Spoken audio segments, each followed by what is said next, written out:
Parashat Azinu is a parsha that gives us historical perspective. Sh'al avicha v'yagedcha, ask your fathers and they will tell you. Zkenecha v'yomru lach, the elders and they will tell you or teach you.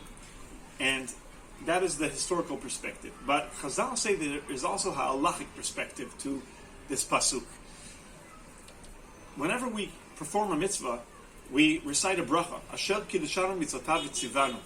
HaKadosh Baruch Hu gave us holiness by performing the mitzvot, and He commanded us to do the mitzvot, v'tzivanu. And we make this bracha even for mitzvot that are not written in the Torah, mitzvot derabanan, like lighting Shabbos candles or reading the Megillah on Purim. And the Gemara in Masechet Shabbat asks, "V'hichan tzivanu." How could we say HaKadosh Baruch Hu commanded us to do mitzvot that are not written in the Torah, and only the sages, Chazal, instituted them?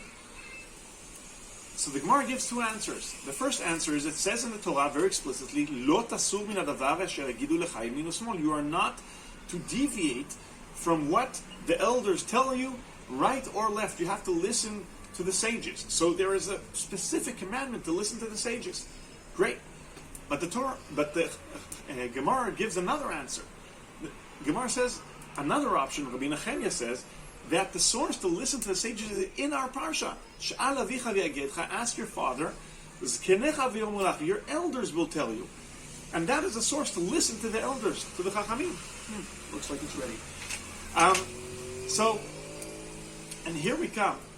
And the question is, we have an explicit pasuk that says you are not to deviate from what the sages tell you. So what do Chazal, why does Rav Menachem have to give us another secondary source from our parsha, which is actually poetry and is not exactly a halachic source par excellence?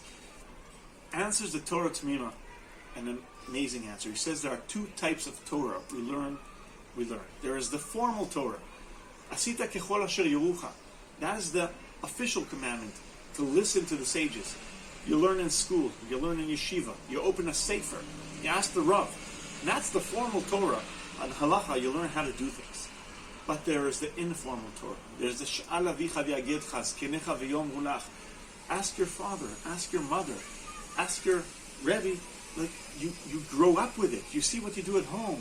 You see what's done in the house. That's the real way to learn halacha, from Masorah and the minhagim, the customs that you have. And that is no less important than the formal Torah we learn in the class or in yeshiva.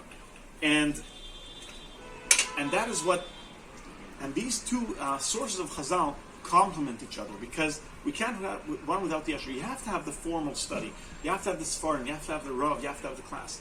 But you also have to have the informal study of Torah. What we learned from the generations. My uncle Zatzal, when he used to come home from Hebron Yeshiva, used to come home with all kinds of chumras he learned in yeshiva and tell it to his mother. So my grandmother used to tell him, "Listen, I have the Masorah I grew up with. We weren't born yesterday. We know how to keep halacha. It's okay.